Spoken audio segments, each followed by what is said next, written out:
CEOs, सम्मानित अतिथिगण, अन्य महानुभाव, देवी और सज्जनों, इंडिया एनर्जी वीक में देश और दुनिया भर से यहां यशोभूमि में जुटे सभी साथियों को नमस्कार। आप सभी सिर्फ एनर्जी वीक का हिस्सा भर नहीं है, आप भारत की एनर्जी एम्बिशंस का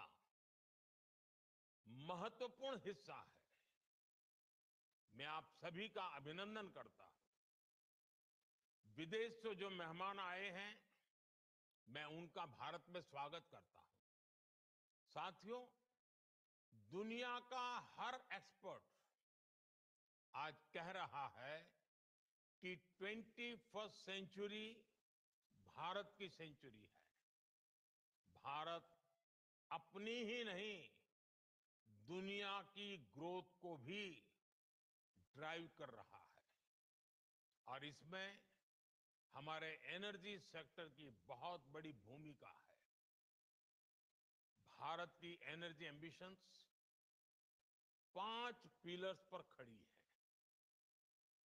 हमारे पास रिसोर्सेज हैं जिनको हम हार्नेस कर रहे हैं। दूसरा, हम अपने ब्रिलियंट माइंड्स को इनोवेट करने के लिए प्रोत्साहित कर रहे हैं। तीसरा, हमारे पास इकोनॉमिक स्ट्रेंथ है, पॉलिटिकल स्टेबिलिटी है।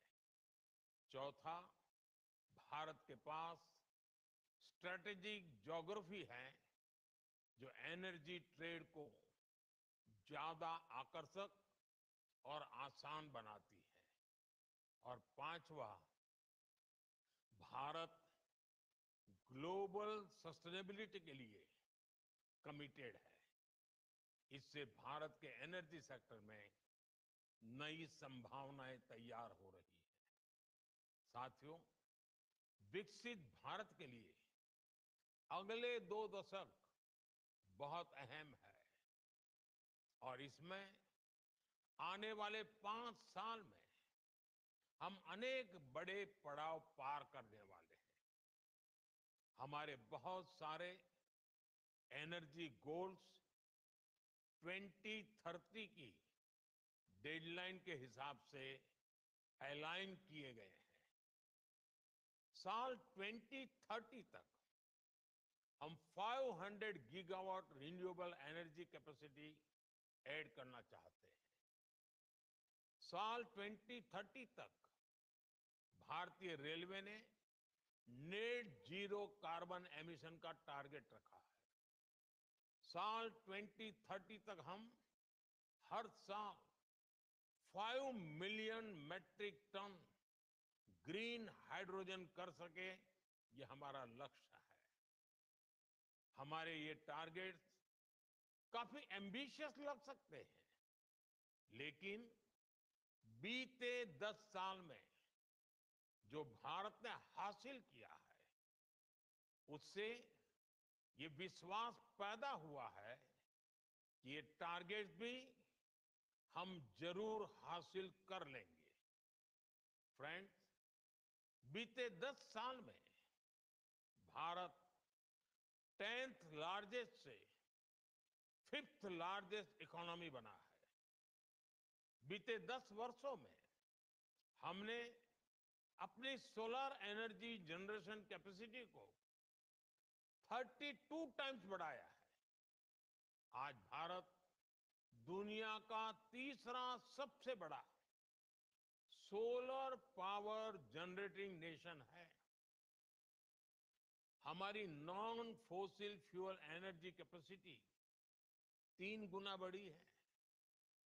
भारत G20 देशों में पेरिस समझौते के लक्ष्यों को पूरा करने वाला पहला देश है।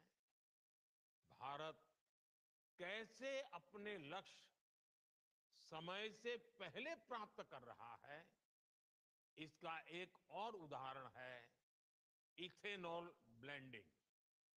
आज भारत 19% इथेनॉल ब्लेंडिंग कर रहा है।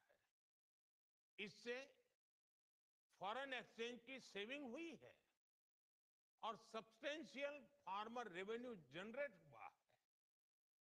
साथ ही CO2 एमिशंस में सिग्निफिकेंट कट भी आया है। हम अक्टूबर 2025 से पहले ही 20% इथेनॉल मैंडेट अचीव करने की राह पर है। आज भारत की बायोफ्यूल्स इंडस्ट्री तेजी से ग्रो करने के लिए तैयार है। हमारे पास 500 मिलियन मैट्रिक टन्स का सस्टेनेबल फीडस्टॉक है। इंडिया की G20 प्रेसिडेंसी के दौरान ग्लोबल बायोफ्यूल्स अलायंस बना और लगातार एक्सपांड हो रहा है। इससे 28 नेशंस और 12 इंटरनेशनल ऑर्गेनाइजेशंस जुड़ चुके हैं।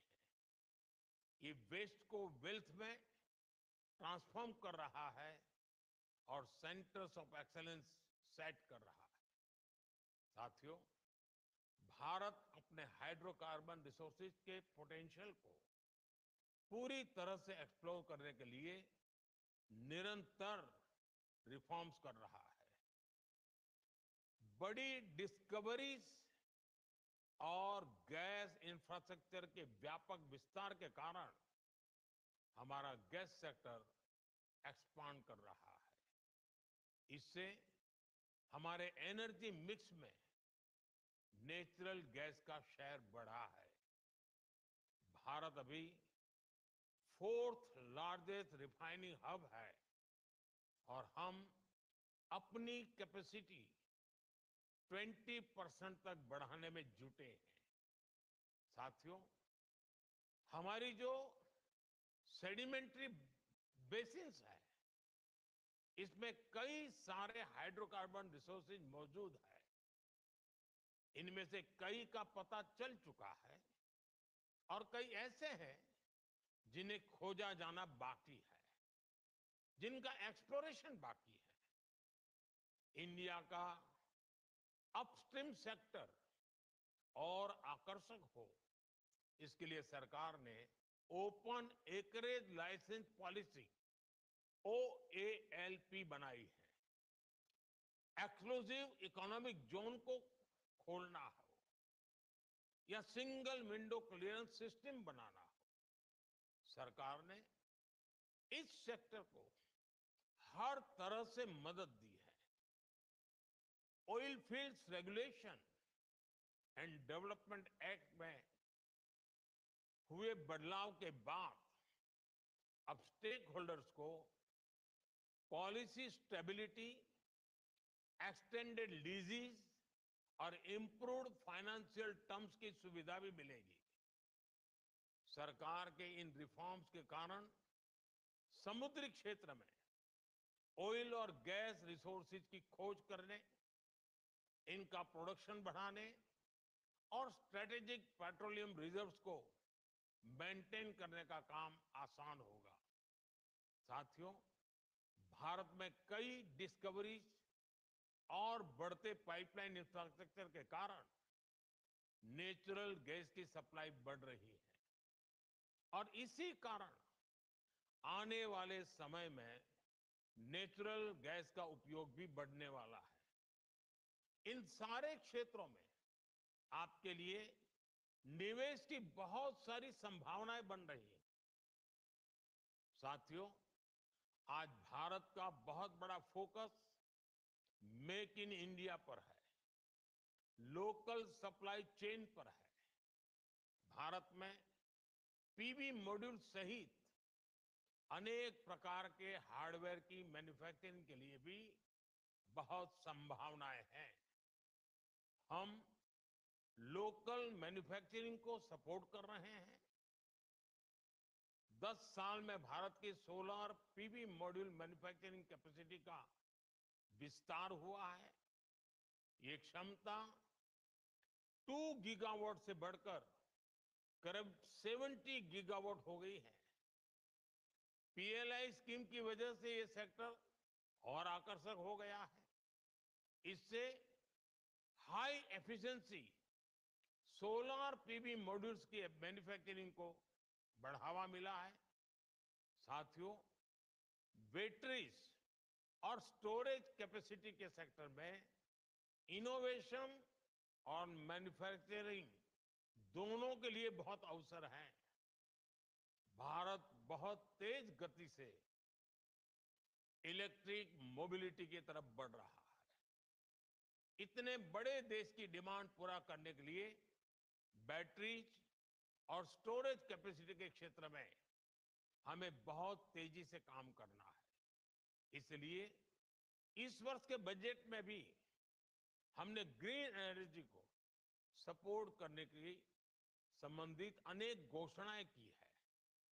सरकार ने ईवी और मोबाइल फोन बैटरी की मैन्युफैक्चरिंग से जुड़ी कई चीजों को बेसिक कस्टम ड्यूटी से बाहर किया है। Cobalt powder, lithium ion battery waste, lead, zinc ऐसे अनेक क्रिटिकल मिनरल से ड्यूटी हटा दी गई है। नेशनल क्रिटिकल मिनरल्स मिशन भी भारत में एक सशक्त सप्लाई चेन के निर्माण में बड़ी भूमिका निभाएगा। नॉन लिथियम बैटरी इकोसिस्टम को प्रमोट करने की दिशा में भी हम आगे बढ़ रहे हैं। इस वर्ष के बजट में हमने न्यूक्लियर एनर्जी सेक्टर को भी ओपन कर दिया है। एनर्जी में हो रहा हर इन्वेस्टमेंट नौजवानों के लिए नई जॉब्स क्रिएट कर रहा है, ग्रीन जॉब्स के अवसर बना रहा है। साथियों, भारत के एनर्जी सेक्टर को मजबूती देने के लिए हम इसे जनता की पावर से लैस कर रहे हैं। हमने देश के सामान्य परिवारों और किसानों को ऊर्जादाता बनाया है। बीते साल हमने पीएम सूर्यघर मुफ्त बिजली योजना शुरू की। इस योजना का स्कोप सिर्फ एनर्जी प्रोडक्शन तक ही सीमित नहीं है। इसमें सोलर सेक्टर्स में नई स्किल्स बन रही है, नया सर्विस इकोसिस्टम बन रहा है और आपके लिए निवेश की संभावनाएं भी बढ़ रही हैं। साथियों, भारत ऐसे एनर्जी सॉल्यूशंस देने के लिए कमिटेड है जो हमारी ग्रोथ को एनर्जाइज करें और हमारे नेचर को भी एनरिच करें। मुझे विश्वास है इस एनर्जी वीक से भी इस दिशा में कुछ ठोस रास्ते निकलेंगे। मुझे उम्मीद है कि आप सभी भारत में बन रही हर संभावना को एक्सप्लोर करेंगे। आप सभी को बहुत बहुत शुभकामनाएं। धन्यवाद। तो इंडिया एनर्जी